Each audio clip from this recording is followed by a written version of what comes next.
Bapak dan Ibu sekalian, kita tiba pada pokok bahasan yang terakhir dari materi pembahasan kita mengenai pengantar teologi reform yang pada hari ke-6 ini kita membahas pokok pikiran yang ke-10 yaitu God's Mission in Reform Theology, Reform Movement, atau membahas tentang pandangan teologi reform dan gerakan teologi reform berkenaan dengan topik misi Allah.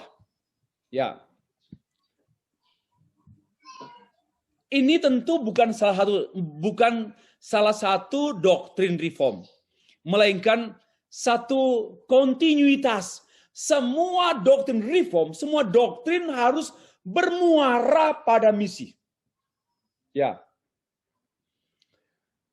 Teologi tanpa misi adalah mati. Misi tanpa teologi kosong. Dengar saya baik-baik. Misi, oke, kita aktif misi. Jadi misionaris, jadi misiolog. Tapi kalau misi tanpa teologi empty. Ya, mau apa? Without foundation, without arah, without pillars, dan sebagainya. Dan sebaliknya juga, kalau teologi tanpa misi, itu mati. Ya, teologi, silakan kita berteologi sehebat-hebatnya, tetapi tanpa misi, maka sesungguhnya teologi without mission, death, kematian. Death, kematian. Nah, kita membahas ini. Nah, pembahasan kita ini diambil dari buku saya. Buku ini saya tulis tahun 2006. Ya, cukup tebal, sekitar 800 pages, teologi dan misiologi reform. Ya, pendahuluan. Kesan orang ya, pada umumnya, tatkala mendengar kata reform, langsung orang pikir doktrin, atau teologi, sistematika teologi. Itu yang menjadi kesan orang pada waktu mendengar reform. Doktrin, teologi yang ketat, ya, yang mutlak, keluar Allah, dan sebagainya. Pada waktu membicarakan mengenai misi, orang akan berkata, apa bisa, apa iya, bahwa reform ada hubungan dengan misi. Mereka mungkin akan mengerutkan kening, ya, mendengar saya berkata, misi reform. Kenapa? Karena memang kurang populer, lebih populer doktrin reform, teologi reform. Bicara mengenai misi reform, hampir tidak terdengar berabad-abad sekalipun. Nah, Bapak Ibu, sangat banyak buku yang membahas mengenai teologi dan doktrin reform. Banyak sekali di library atau Christian bookstore. Kita mudah memperoleh buku-buku bertajuk teologi reform. Tapi sangat sulit menemukan buku-buku bertajuk misi reform. Reformation. Nah, paling sering para pembicara pun membicarakan mengenai teologi reform. Sedangkan sangat sedikit buku dan sangat sedikit pembicara yang membicarakan mengenai misi reform. Itu fakta. Itu kenyataannya. Ya. Lalu selain teologi dan doktrin reform yang menonjol, sejumlah ahli beranggapan bahwa sistem teologi reform telah menyebabkan kemunduran, bahkan kemandulan misi reform. Ini kritik yang pedas dari sejumlah teolog dan misiolog. Para reformator abad 16 dianggap kehabisan energi untuk berteologi pada abad 16, menghadapi Roma Katolik theologian, menghadapi penyimpangan, penyesatan, maka Luther menghabiskan energi untuk berdebat, untuk berteologi, sampai dia tidak punya ide untuk misi. Demikian pula dengan Calvin. Calvin had no idea about mission. Ya, kenapa? Dia terus dengan gereja, dia terus dengan teologi, dia terus dengan doktrin. Sehingga dia lupa dengan gerakan misi. Apakah demikian? Anggapan bahwa beberapa doktrin reform seperti justification by faith, predestinasi, ya, dianggap menghambat dan melumpuhkan gereja-gereja reform, termasuk doktrin kedaulatan Allah dianggap penghambat dan melumpuhkan gerakan gereja reform dalam doing mission. Apalagi predestinasi. Yang sudah dipilih, yang tidak dipilih, ya untuk apa lagi kita misi? Ini semua misunderstanding. Ini semua salah paham, kurang paham, tidak paham. Mari kita lanjut. Benarkah demikian? Not at all. Tidak sama sekali. Saya sudah menulis buku pada tahun 2006. Ya, tentang bukan membela, tetapi berbicara kebenaran. Mengenai reform ini adalah penggerak misi dunia, sedunia. Dari dahulu abad 16 sampai sekarang, bahkan gerakan-gerakan non-reform itu semua berakar dan bermula dari gerakan misi reform. Mari kita mulai. Klarifikasi. Tidak patut kita menghakimi konteks para reformator dengan konteks kita masa kini. Bapak Ibu, apa artinya? Kita tidak patut mengkoreksi, mengkritik keadaan pandangan misi pada abad yang abad 16 dengan kacamata, dengan ukuran paradigma misi abad 20-21. Ya, karena konteksnya berbeda. Ya, berbeda. Ini dulu perlu bijaksana. Yang kedua, apakah misi Kristen masa kini bisa seperti ini tanpa peranan para reformator yang telah mengembalikan gereja pada Alkitab di abad 16? What happened jika pada abad 16 tidak terjadi reformasi? Apa yang terjadi dengan misi? Jangankan terjadi misi, nggak ada gereja Protestan, nggak ada Pentakosta, nggak ada Pantekosta, nggak ada juga gereja Anglikan, nggak ada gereja lain. Hanya ada satu gereja, yaitu Katolik. Nah, kita bersyukur Tuhan memakai para reformator untuk menegakkan kembali, mengembalikan jantung gereja, yaitu Injil Yesus Kristus. Ya, mengembalikan hakikat gereja. Inilah yang namanya reformasi yang menjadi akar bagi dan dasar bagi movement, mission movement pada abad 16, 17, 18, 19, 20, 21. Ya, bukan reform yang dicap atau dinilai menghambat misi, melumpuhkan misi. Itu adalah satu kelompok yang dicap adalah hyper Calvinism. Contohnya di Inggris, yang melarang atau mencegah William Carey datang ke India.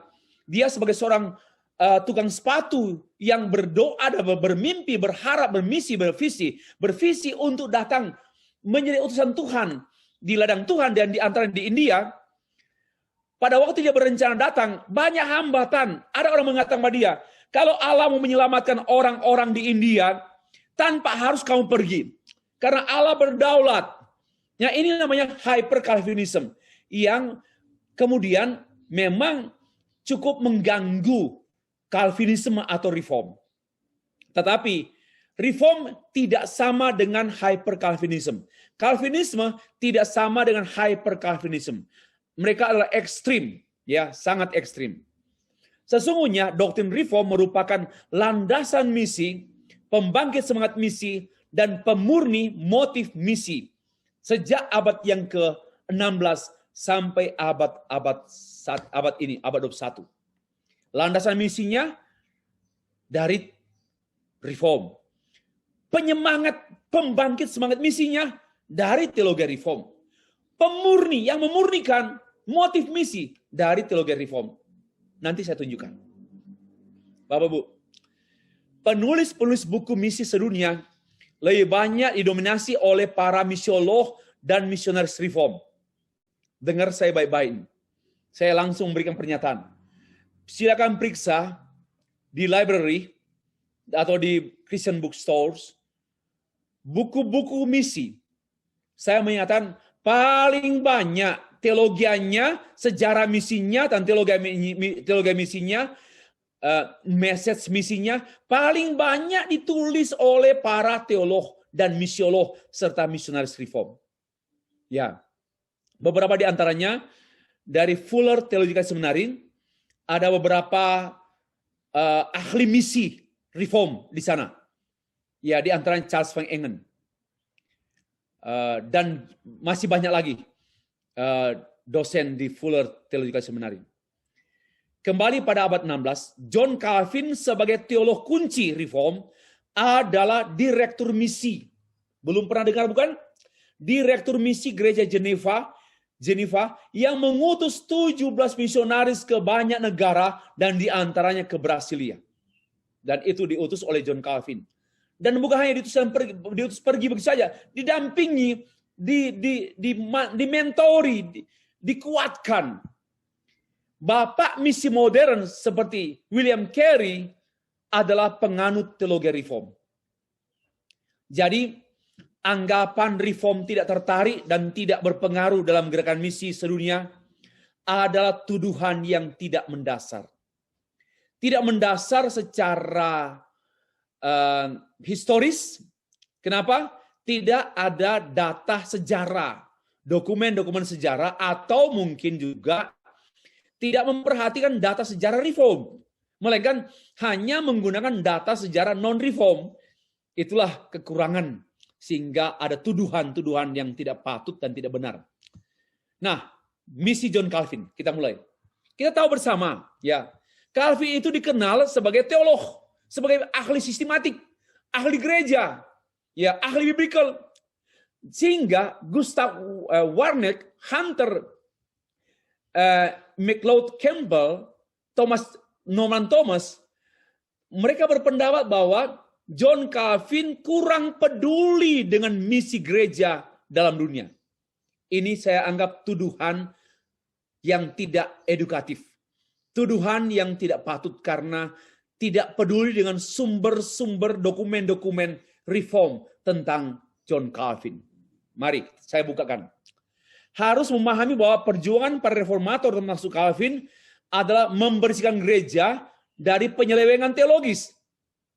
Calvin tidak hidup di abad 20 seperti Warneck, Campbell, tapi dia hidup di abad 16 yang waktu itu masalahnya pada pemurnian gereja.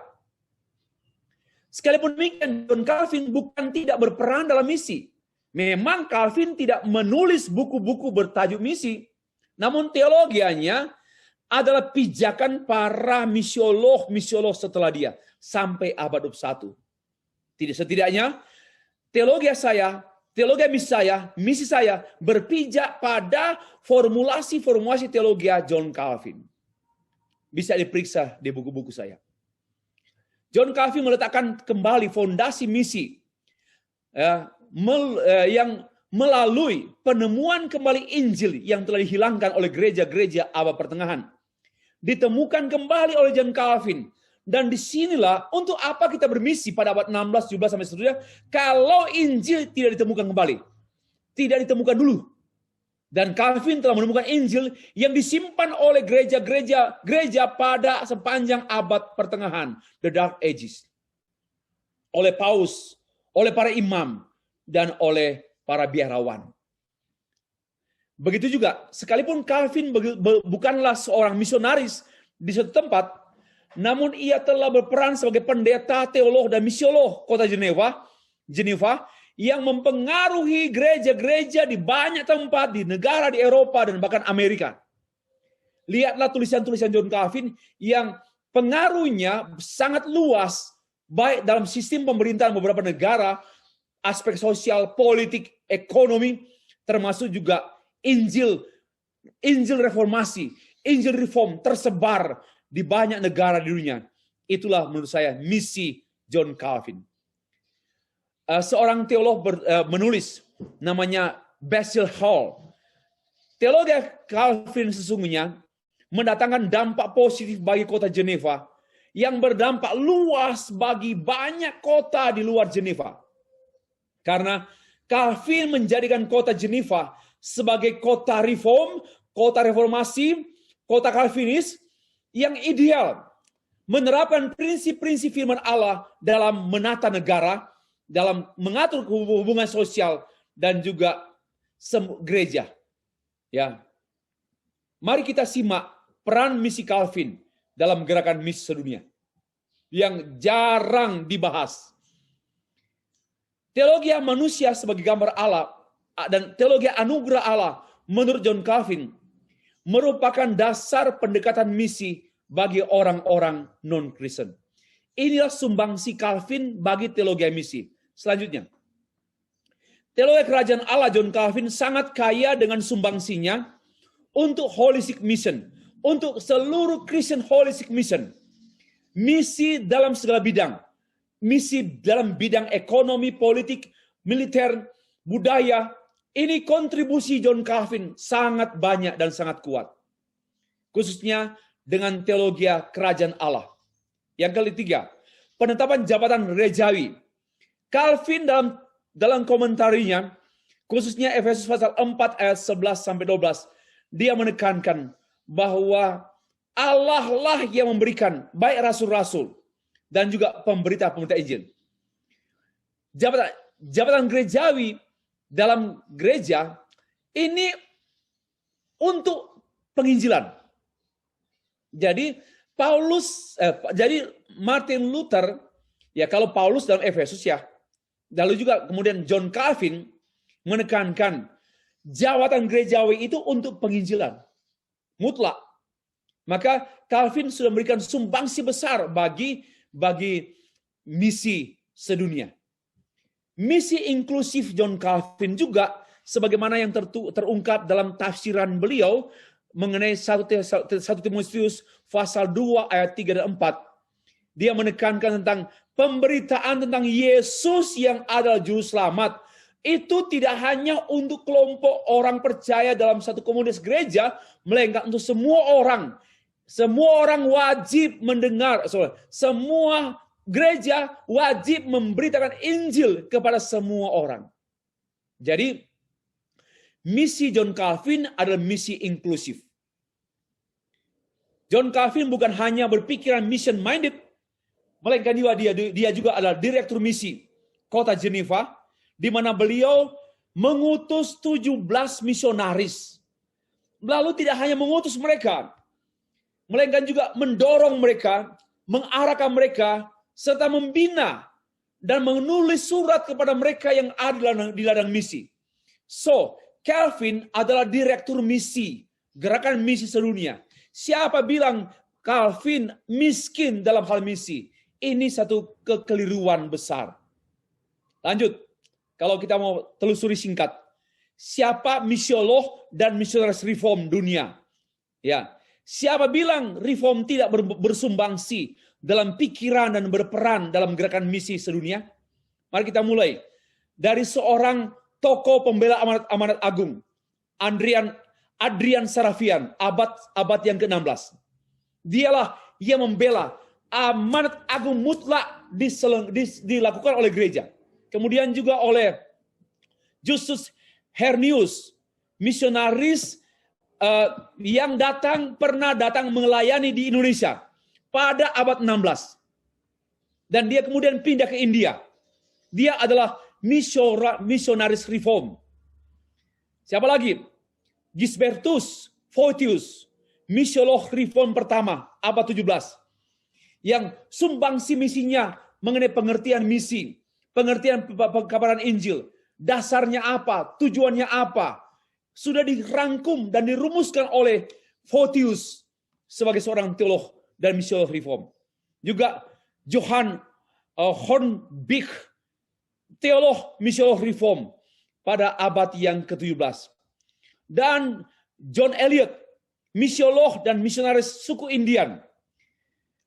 Jonathan Edwards, seorang filsuf, seorang teolog, misionaris, dan pengkhotbah abad 18.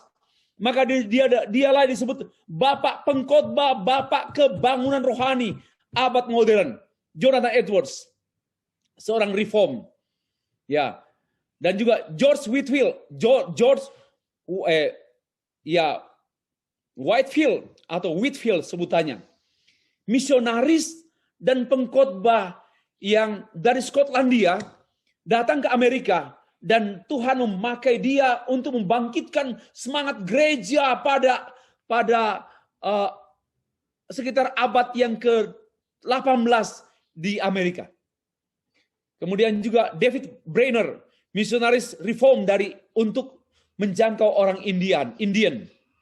Ya, William Carey, seorang misionaris reform dari England, dari Inggris, yang diutus melayani Tuhan di India, dan dia disebut Bapak Misi Modern. Robert Moffat, seorang perintis misi di Afrika, bersama dengan David Livingstone, penjelajah dan perintis misi di Afrika. Siapa bilang reform tidak bergairah dalam misi? Siapa bilang reform tidak atau menghambat gerakan misi? Kembali Robert Morrison, Bapak Misi Protestan China, dan dia melayani di akhir abad 18 sampai awal abad 19. Gerakan misinya sebagai misionaris di China. Dia seorang reform juga. Abraham Kuyper, teolog Belanda yang pernah menjadi Bapak Perdana Menteri, yang pernah diundang ke Amerika dan mengajar di universitas dan sekolah-sekolah di sana. Sangat kaya memberikan sumbangsi tentang misi holistik gereja-gereja reform. Dan juga Alexander Duff, misionaris reform di India abad 19. Bevins, misiolog Belanda yang pernah menjadi misionaris di Indonesia. Sangat terkenal, banyak buku-buku yang ditulis. Samuel Swimmer, misionaris bagi negara-negara Islam di Arab, seorang reform. Henry Kramer, misiolog dan misionaris Belanda yang ada di Indonesia, dan dia menjadi terkenal dalam Dewan Gereja Sedunia juga. Johan Verkwil, misionaris reform dari Belanda ke Indonesia. Saya bersyukur di Indonesia ini banyak orang-orang yang datang, orang-orang secara dunia, secara perhitungan dunia, orang-orang yang mempengaruhi besar dunia ini, mempengaruhi dunia teologi, dunia misi, dunia misi sedunia, pemimpin gereja-gereja sedunia, pemimpin gerakan dunia seperti Bevins, seperti Kramer, Verkwil, ya, yang terakhir David Bose, misiolog reform yang terkemuka, yang menghabiskan banyak waktunya di Afrika Selatan. Namun sayang dia meninggal karena kecelakaan kendaraan. Nah, masih banyak lagi teolog dan misionaris reform yang telah dan sedang berkontribusi dalam misi sedunia. Maka itu, siapa bilang reform lumpuh dalam hal misi? Siapa bilang reform tidak bersemangat dalam hal misi? Siapa bilang reform tidak berkontribusi dalam hal misi? Perlu membuka dokumen-dokumen yang lebih lengkap lagi untuk berkomentar tentang misi reform. Akhirnya, reform tidak hanya berkenaan dengan peran orang-orang dalam gerakan misi, melainkan juga teologi misi reform. Ya, apa? Saya singkat saja. Misi reform disingkat dalam atau dirangkum dalam 5 pokok teologi misi reform. Yang pertama, misi Trinitarian, misi Kristusentris, misi kemuliaan Allah, misi gereja sebagai agen tunggal misi Allah, dan misi kerajaan Allah yang holistik. Semua ini Bapak Ibu dikembangkan dalam kajian-kajian teologi misi gereja-gereja Protestan yang kemudian berkembang bahkan evangelical, membahas pilar-pilar teologi misinya berkenaan dengan 5 tema teologi misi reform. Ya. Selanjutnya, kalau kita perhatikan misi Trinitarian, coba misi Allah Bapa mengutus Allah Anak. Misi Allah Bapa, Allah Anak mengutus Roh Kudus. Misi Allah Bapa, Allah Anak, Allah Roh Kudus mengutus gereja. Gereja adalah berotoritas dalam hal misi karena diutus oleh Allah Tritunggal. Ini teologi misi. Ya. Kemudian menjadi pijakan para teolog misi atau para misiolog pada abad 19, abad 20 sampai sekarang. Tapi kemudian mereka menyangkal kami bukan reform, ini bukan reform. Ini asal usulnya reform. Karena seluruh gereja pada abad setelah abad 16 ada asal usulnya reform. Ya. Teologi misi reform, misi adalah dari Allah, from God, by God, and for God. Sebab itu ia adalah inisiator misi Allah. Inisiator misi adalah Allah, eksekutor misi adalah Allah, dinamisator misi adalah Allah, dan fulfiller, penggenap misi adalah Allah, serta penyempurna misi adalah Allah. Ini teologi misi yang sangat ketat. Di luar ini sukar memahami teologi misi. Atau di luar ini tidak ada teologi misi. Di luar ini tidak ada teologi misi. Siapa bilang Reform tidak tertarik dan tidak bergairah dan tidak memberikan sumbangsi dalam gerakan dan pemikiran misi dunia? Ya. Selanjutnya, teologi misi Reform juga dimengerti. Kedaulatan Allah, misi adalah mutlak karya Allah Tritunggal. Ya. Misi adalah dari Allah, oleh Allah, bagi kepentingan Allah. Misi kemuliaan Allah adalah tujuan tertinggi misi gereja masa kini. Ketuhanan Kristus mempengaruhi seluruh aspek hidup. Inilah pokok-pokok pikiran teologi misi. Misi Allah adalah melalui gereja sebagai agen tunggal misi Allah dan dunia. Ini pokok-pokok teologi misi. Bagi saya tidak ada pokok ini, nggak ada teologi misi. Ya, tidak ada teologi misi tanpa pokok-pokok pikiran seperti ini. Yang memang akarnya, dasarnya, asalnya adalah misi Reform. Nah, signifikansi. Kalau demikian, baik sejarah, teologi, misi Reform, apa signifikansinya? Satu, teologi, misi Reform atau paradigma misi Reform menyediakan dasar teologis bagi seluruh misi Kristen. Tidak hanya Reform, tapi seluruh misi Kristen disediakan, teologi misinya disediakan oleh gereja-gereja Reform, oleh teolog-teolog Reform. Yang kedua, mengevaluasi. Misi Reform mengevaluasi konsep dan praktek misi Kristen. Apakah masih sesuai atau sudah menyelenceng atau sudah bergeser. Memurnikan semua konsep, motif, praktik misi Kristen. Mempertahankan semua konsep, praktek misi Kristen. Apakah masih biblical atau sudah sangat dipengaruhi oleh konteks, oleh dunia, oleh tuntutan kontemporer.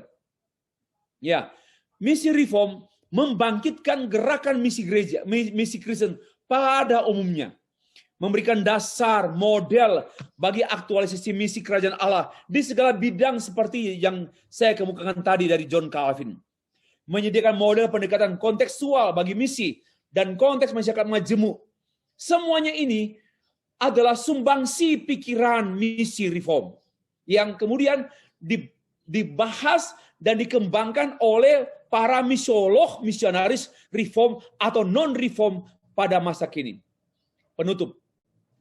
Bapak Ibu, apabila tema-tema misi Reform berbeda dan bahkan bertentangan dengan pandangan misi gereja kita sekarang ini, hal ini menjelaskan bahwa misi kita telah bergeser, telah menyimpang, telah melenceng, sehingga harus dikembalikan lagi kepada misi Alkitab yang dibantu oleh misi Reform. Sebagaimana asal-usulnya. Ya.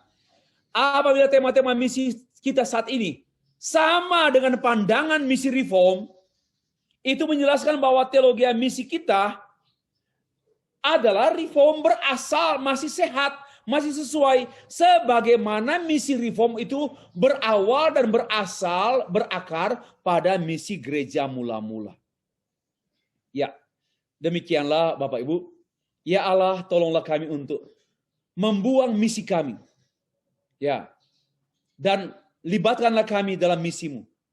Kita tidak boleh punya misi. Gereja tidak boleh punya misi sendiri. Gereja tidak patut memiliki visi misi sendiri. Selain hanyalah meneruskan visi misi Kristus dalam dunia. Terima kasih. Baik. Demikianlah presentasi saya.